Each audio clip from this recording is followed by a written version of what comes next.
प्यारे बच्चों, क्लास 11 के लिए जेसीईआरटी द्वारा ऑफिशियल ऑब्जेक्टिव क्वेश्चन जारी किया गया है। उसी को आपको इस वीडियो के माध्यम से बता रहा हूँ। ये वीडियो अर्थशास्त्र से संबंधित है। अर्थशास्त्र में दो किताब है, अर्थशास्त्र और सांख्यिकी, जिसका मैंने वीडियो बना डाला है। उसका लिंक आपको इस वीडियो के लास्ट में मिल जाएगा या ऊपर आई बटन से भी देख सकते हैं। ये सेकेंड पेपर है, भारतीय अर्थव्यवस्था का विकास। इसमें जितने भी ऑब्जेक्टिव क्वेश्चन है सारा चैप्टर से सब इसी वीडियो में समाप्त करूंगा। वीडियो थोड़ा लंबा हो सकता है, ध्यानपूर्वक देखना है, आपके परीक्षा उपयोगी है। चैनल पर नए हैं और 12th क्लास में आर्ट्स विषय का संपूर्ण तैयारी करना चाहते हैं तो सब्सक्राइब करके बेल आइकन जरूर दबा ले। तो चलिए हम लोग आज कुछ नया सीखते हैं। पहला चैप्टर है स्वतंत्रता की पूर्व संध्या पर भारतीय अर्थव्यवस्था। क्वेश्चन है, स्वतंत्रता पूर्व भारत कितने वर्षों तक ब्रिटिश शासन के अधीन था? तो 200 वर्षों तक। स्वतंत्रता पूर्व संध्या भारतीय जन सामान्य की आजीविका और सरकार की आय का मुख्य स्रोत क्या था? तो कृषि। विश्व प्रसिद्ध मलमल का मूल निर्माण क्षेत्र रहा है? तो ढाका के आसपास। स्वतंत्रता पूर्व ब्रिटिश शासकों द्वारा रचे गई आर्थिक नीतियों का ध्येय था ब्रिटेन के आर्थिक हितों का संरक्षण और संवर्धन। ब्रिटिश शासन में भारतीय कृषि की निम्न उत्पादकता स्तर के लिए उत्तरदायी कारण थे? तो ये सभी थे, मतलब सिंचाई सुविधाओं का अभाव, उर्वरकों का नगण्य प्रयोग, प्रौद्योगिकी का निम्न स्तर, ये तीनों था। उपयुक्त सभी हो जाएगा। स्वतंत्रता पूर्व सूती कपड़ा मिलें प्रायः देश के खाली स्थान में अवस्थित थे? तो पश्चिमी क्षेत्रों में। निम्न में से किस उद्योग की स्थापना का श्रेय विदेशियों को दिया जाता है? तो पटसन उद्योग। Tata iron and steel company TISCO की स्थापना किस वर्ष हुई? 1907 में। Tata iron and steel company किस शहर में स्थापित हुई? जमशेदपुर। पूंजीगत उद्योग वे उद्योग होते हैं जो तत्कालीन उपभोग में काम आने वाली वस्तुओं के उत्पादन के लिए क्या होता है? तो मशीनों और कल पुर्जों का निर्माण करते हैं।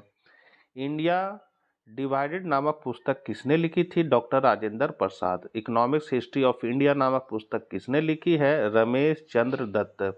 औपनिवेशिक शासनकाल में अपनाई गई नीतियों के कारण भारत के विदेशी व्यापार पर कैसा प्रभाव पड़ा? तो प्रतिकूल। औपनिवेशिक शासनकाल की एक विशेषता निम्न में कौन सी है? तो हस्तकला तथा शिल्पकला का पतन।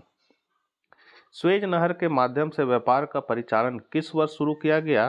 तो 1869। औपनिवेशिक शासनकाल में भारत में पहली नियमित जनगणना किस वर्ष की गई? 1881। स्वतंत्र भारत में पहली जनगणना किस वर्ष की गई? 1951। भारत में जनगणना कितने वर्षों के अंतराल में की जाती है? 10 वर्ष। भारत में जननांकीय संक्रमण का प्रथम सोपान माना जाता है? वर्ष 1921 के पूर्व का भारत। भारत में जननांकीय संक्रमण का द्वितीय सोपान माना जाता है? तो वर्ष 2021 के बाद का भारत। वर्तमान में भारत में शिशु मृत्यु दर कितनी है? 33 प्रति हजार। वर्तमान में भारत में जीवन प्रत्याशा कितनी है? तो 69 वर्ष। भारत में रेलों का आरंभ किस वर्ष हुआ था? 1850। प्रथम भारतीय अर्थशास्त्री जिन्हें अर्थशास्त्र का नोबेल पुरस्कार से सम्मानित किया गया था? अमर्त्य सेन। गरीबी और अकाल नामक पुस्तक किसने लिखी थी? अमर्त्य सेन। भारत में उड़ान क्षेत्र की नींव किस वर्ष रखी गई थी? 1832। ब्रिटिश शासनकाल में भारतीय कृषि की गतिहीनता के उत्तरदायी कारण रहे हैं? उपर्युक्त सभी।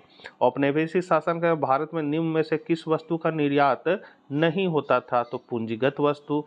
ब्रिटिश शासनकाल में भारतीय कृषि के व्यवसायीकरण का लाभ अंततः किसे मिला? तो इंग्लैंड के कारखाना मालिकों को। औपनिवेशिक शासनकाल में अंग्रेजों द्वारा भारत में आधारित संरचना के विकास का मूल ध्येय क्या रहा था?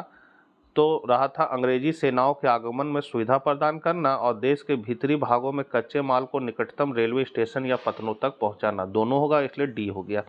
दूसरा चैप्टर है भारतीय अर्थव्यवस्था। भारत में योजना आयोग की स्थापना कब हुई थी? 1950। भारत की पंचवर्षीय योजना के समान लक्ष्य थे उच्च समृद्धि दर, अर्थव्यवस्था का आधुनिकीकरण और आत्मनिर्भरता और समानता। किस प्रकार की आर्थिक प्रणाली में उत्पादित वस्तुओं का वितरण क्रेताओं की क्रय शक्ति के आधार पर किया जाता था? तो पूंजीवादी अर्थव्यवस्था। पूंजीवादी अर्थव्यवस्था की एक मुख्य विशेषता इनमें से कौन है? तो यहाँ जो उत्पत्ति के साधनों पर पूंजीपति का नियंत्रण। किस प्रकार की आर्थिक प्रणाली में निजी संपत्ति का कोई स्थान नहीं होता? तो समाजवादी अर्थव्यवस्था। आर्थिक योजना इनमें से किसकी व्याख्या नहीं करता है? तो बी हो जाएगा। किसी देश के राजनीतिक विकास को आगे बढ़ाने के लिए कौन से लक्ष्यों को निर्धारित किया जाए, इसकी व्याख्या करता है। परिप्रेक्षात्मक योजना का अर्थ है दीर्घकालीन योजना। सकल घरेलू उत्पाद या जीडीपी में निरंतर वृद्धि किसका सूचक है, तो आर्थिक समृद्धि का। इन कथनों में से गलत कथन का चुनाव करें तो आपका सी हो जाएगा। द्वितीय पंचवर्षीय योजना अर्थशास्त्री हैरोडोमर के मॉडल पर आधारित था। हैरोडोमर मॉडल पर आधारित प्रथम पंचवर्षीय योजना था, तो ये आपका गलत है। किस सांख्यिकीय विद को भारतीय योजना का निर्माता माना जाता है, तो पीसी महालनोबिस को। पीसी महालनोबिस किस संस्था की स्थापना की थी, तो भारतीय सांख्यिकी संस्था ISI। सांख्यिकी से संबंधित एक प्रतिष्ठित जर्नल का नाम क्या है, तो साक्ष्य। भारत में किसान को भूमि नीति किस विचारधारा पर आधारित है, तो किसानों को भूमि का स्वामी बना दिया जाए तो वे कृषि उत्पादन बढ़ाने में अधिक रुचि लेंगे। भू सुधार के अंतर्गत अपनाई जाने वाली नीति इनमें से कौन सी है, तो उपरोक्त सभी। कृषि उत्पादकता दृष्टि से भारतीय नियोजन काल का कौन सा दशक सर्वाधिक सफल माना जाता है, तो 1960 का दशक, क्योंकि उसी समय हरित क्रांति हुआ था। किस नीति का उद्देश्य कुछ लोगों में भू स्वामित्व के संकेंद्रण को कम करता था, तो भू सीमा का निर्धारण। हरित क्रांति के अंतर्गत HYV बीजों का लाभ सबसे पहले किस फसल को मिला, तो गेहूं को। हरित क्रांति के पहले चरण 65 से 75 में HYV बीजों का प्रयोग किन राज्यों तक सीमित रहा, तो पंजाब, आंध्र प्रदेश और तमिलनाडु। हरित क्रांति प्रौद्योगिकी का मुख्य जोखिम क्या था, तो छोटे और बड़े किसानों के बीच असमानताएं बढ़ने की संभावना थी। किसानों को बाजार दर से कम मूल्य पर कृषि आगतों की पूर्ति की जाती थी, तो उसे क्या कहा जाता था, कृषि सहायकी। औद्योगिक नीति प्रस्ताव 1956 के अंतर्गत भारतीय उद्योगों को कितने वर्गों में वर्गीकृत किया गया था, 3। औद्योगिक नीति प्रस्ताव 1956 को खाली स्थान का आधार बनाया गया था, तो द्वितीय पंचवर्षीय योजना। सरकार की औद्योगिक लाइसेंस नीति का मुख्य उद्देश्य क्या था, तो A और C दोनों हो जाएगा। 1956 के औद्योगिक नीति में सार्वजनिक क्षेत्र के अंतर्गत कितने उद्योगों को सम्मिलित किया गया जिन पर मुख्य रूप से राज्य का एकाधिकार प्राप्त था, तो 17। सार्वजनिक उद्यमों का स्वामित्व इनमें से किसके पास होता था, सरकार के पास। 1955 में गठित करवे समिति को किस नाम से जाना जाता था, तो ग्राम एवं लघु उद्योग समिति।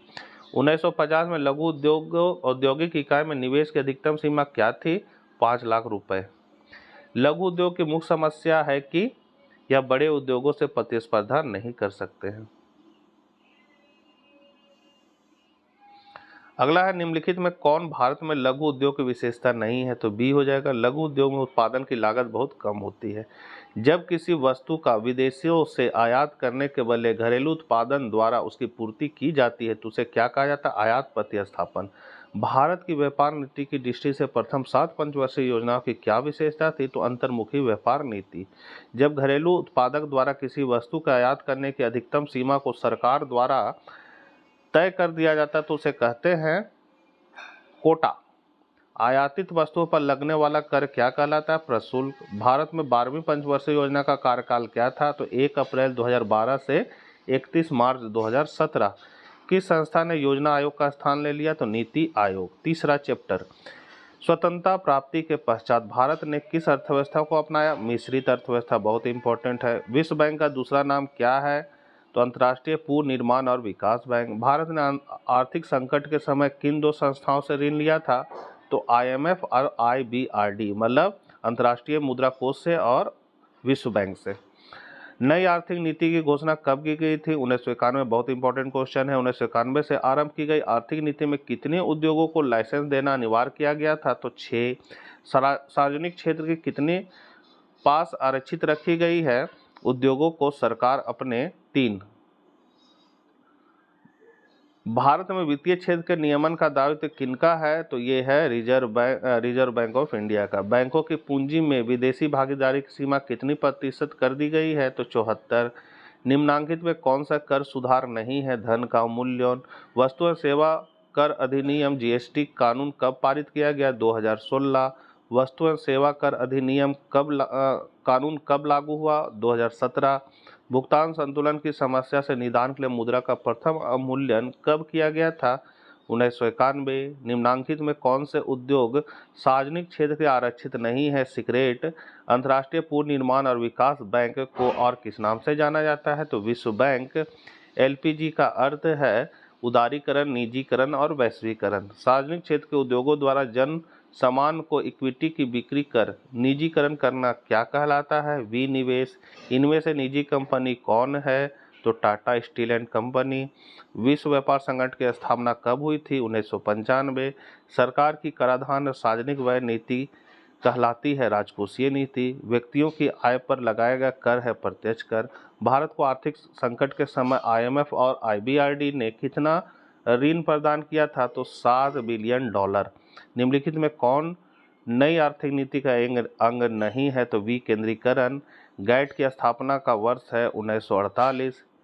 किसी देश की अर्थव्यवस्था का विश्व अर्थव्यवस्था के साथ एकीकरण कहलाता है वैश्वीकरण। उदारीकरण सरकार द्वारा निर्धारित प्रतिबंधों या बाधाओं को हटाना है। विदेशी विनिमय में सुधार लाया गया है, तो ए और सी दोनों हो जाएगा। विदेशी ऋण क्या है? तो इनमें से सभी हो जाएगा। कंपनियों के द्वारा किसी बाहरी स्रोतों से नियमित सेवाओं को प्राप्त करने की प्रक्रिया क्या कहलाती है? बाय प्रापण। भारत में नई आर्थिक नीति से लाभान्वित नहीं होने वाला एक क्षेत्र है आधारिक संरचना। निम्नांकित में कौन सा कथन नई आर्थिक नीति के बारे में सही नहीं है? तो नई आर्थिक नीति में शहरीकरण की शुरुआत हुई। चौथा चैप्टर, भारत में मानव पूंजी का निर्माण। तो शिक्षित व्यक्ति के श्रम कौशल अशिक्षित व्यक्ति की तुलना में खाली स्थान होते हैं अधिक। शिक्षा क्या है? तो उपयुक्त सभी हो जाएगा। देश शिक्षा के अवसरों के विस्तार की आवश्यकता पर बल देते हैं क्योंकि यह विकास प्रक्रिया को तेज करती है। मानव पूंजी के उदाहरण क्या है? उपयुक्त सभी।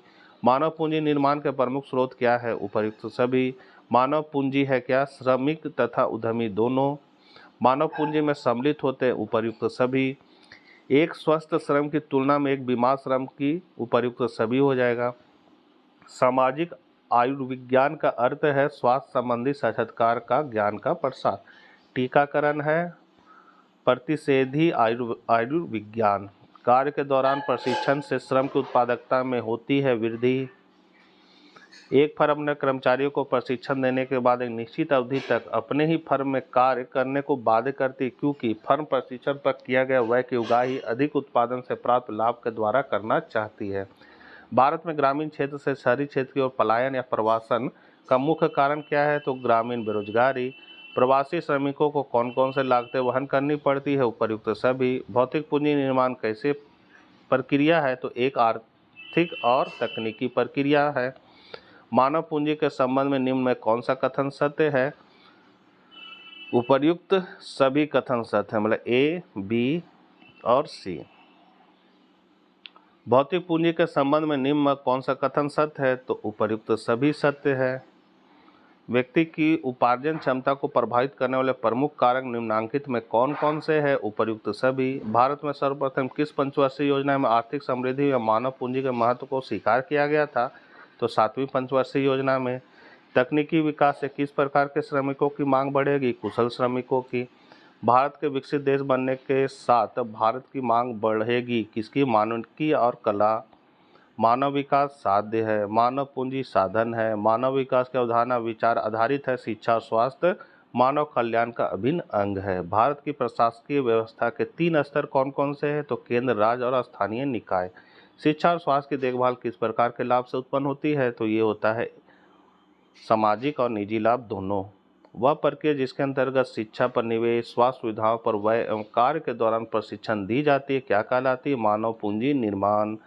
भारतीय शिक्षा व्यवस्था के अंग हैं उपर्युक्त सभी। शिक्षा के महत्व का सूचक है कुल सरकारी व्यय में शिक्षा पर व्यय का प्रतिशत।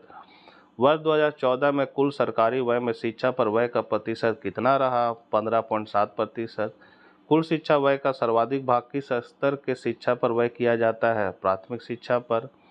शिक्षा आयोग की सिफारिश के अनुसार शैक्षिक उपलब्धियों की समृद्धि दर में सुधार के लिए शिक्षा पर जीडीपी का कम से कम कितना प्रतिशत व्यय किया जाना चाहिए? 6%। भारत में शिक्षा का अधिकार कानून किस वर्ष बना? 2009। शिक्षा का अधिकार अधिनियम कानून के अनुसार किस आयु वर्ग के बच्चों को मुफ्त शिक्षा दी जाती है? तो 6 से 14 आयु वर्ग के बच्चों को। भारत सरकार के द्वारा सभी केंद्रीय करों पर कौन सा उपकर लगाया जाता है? शिक्षा उपकर। शिक्षा उपकर से प्राप्त राजस्व को किस मद में व्यय करने के लिए सुरक्षित रखा जाता है? प्राथमिक शिक्षा। शैक्षिक उपलब्धियों के सूचक हैं उपर्युक्त सभी। राष्ट्रीय प्रतिदर सर्वेक्षण संगठन के अनुसार वर्ष 2011-12 में ग्रामीण भारत में शिक्षित बेरोजगार का प्रतिशत कितना था? 19%। बेरोजगारी की उच्च दर किसमें पाई जाती है? तो उच्च शिक्षा प्राप्त युवाओं में। राष्ट्रीय प्रतिदर सर्वेक्षण संगठन के 2011-12 के आंकड़ों के अनुसार युवा ग्रामीण महिलाओं में बेरोजगारी का प्रतिशत कितना था? 30%। पांचवा चैप्टर, भारत के ग्रामीण क्षेत्रों में आजीविका का मुख्य साधन कृषि। महात्मा गांधी ने एक बार कहा था कि भारत की वास्तविक प्रगति का तात्पर्य शहरी औद्योगिक केंद्रों के विकास से नहीं बल्कि मुख्य रूप से गांव के विकास से है। वर्तमान में भारत की लगभग 2/3 जनसंख्या कृषि पर आश्रित है। भारत में सामाजिक बैंकिंग की शुरुआत किस वर्ष हुई थी? 1969। भारत में संपूर्ण ग्रामीण वित्त व्यवस्था के समन्वय के लिए एक शीर्ष संस्था है तो राष्ट्रीय कृषि एवं ग्रामीण विकास बैंक। नाबार्ड की स्थापना किस वर्ष हुई? 1982। साख के औपचारिक स्रोत निम्न है उपर्युक्त सभी। साख के औपचारिक स्रोत निम्न है उपर्युक्त सभी। ये है अनौपचारिक और ये है औपचारिक। एशिया का विशालतम अनौपचारिक बैंक निम्न में से किसे माना जाता है? कुटुंबश्री। गैर कृषि उत्पादक क्रियाकलाप निम्न में कौन सा है? तो खाद्य प्रसंस्करण। स्वयं सहायता समूहों ने महिलाओं के सशक्तिकरण में महत्वपूर्ण भूमिका निभाई। स्वयं सहायता समूह द्वारा जरूरतमंद सदस्यों को दिया जाने वाला ऋण निम्न में से किस कार्यक्रम के अंतर्गत आता है? तो अति लघु साख कार्यक्रम। गुड़ निर्माण कृषि क्षेत्र का एक संबंध क्रियाकलाप है। भारत में पशुधन की संख्या में सबसे बड़ा अंश निम्न में किसका है? तो मुर्गी पालन। ऑपरेशन फ्लड का संबंध निम्न में से किससे है? तो दूध के उत्पादन से। देश के समस्त मत्स्य उत्पादन का अधिकांश भाग निम्न में किससे प्राप्त होता है? तो अंतर्वर्तीय क्षेत्रों से। निम्न में कौन सा एक मत्स्य उत्पादक प्रमुख राज्य नहीं है? उत्तर प्रदेश। भारत में बागानी क्षेत्र समस्त कृषि उत्पादन निम्न में कितना भाग है? 1/3। भारत का फल सब्जियों के उत्पादन में विश्व में दूसरा स्थान है। भारत में सांसद आदर्श ग्राम योजना की शुरुआत कब की गई? अक्टूबर 2014। अब वीडियो बहुत लंबा हो रहा है बच्चों, तो थोड़ा हम धीरे धीरे इसको बढ़ा रहे हैं, आप लोग देख लीजिए इसको। सारे जो है ऑफिशियल JCRT द्वारा ये क्वेश्चन दिया गया है आपके लिए फाइनल परीक्षा के लिए, क्लास 11 के लिए बहुत इम्पोर्टेंट है। इसको आप लोग अच्छे से कर लीजिएगा। छठा चैप्टर आ गया।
सातवां चैप्टर यहाँ से है।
तो बच्चों, ये थे JCERT द्वारा उपलब्ध कराए गए ऑब्जेक्टिव क्वेश्चन परीक्षा उपयोगी। मिलते हैं हम लोग नेक्स्ट वीडियो साथ। जय हिंद, जय भारत।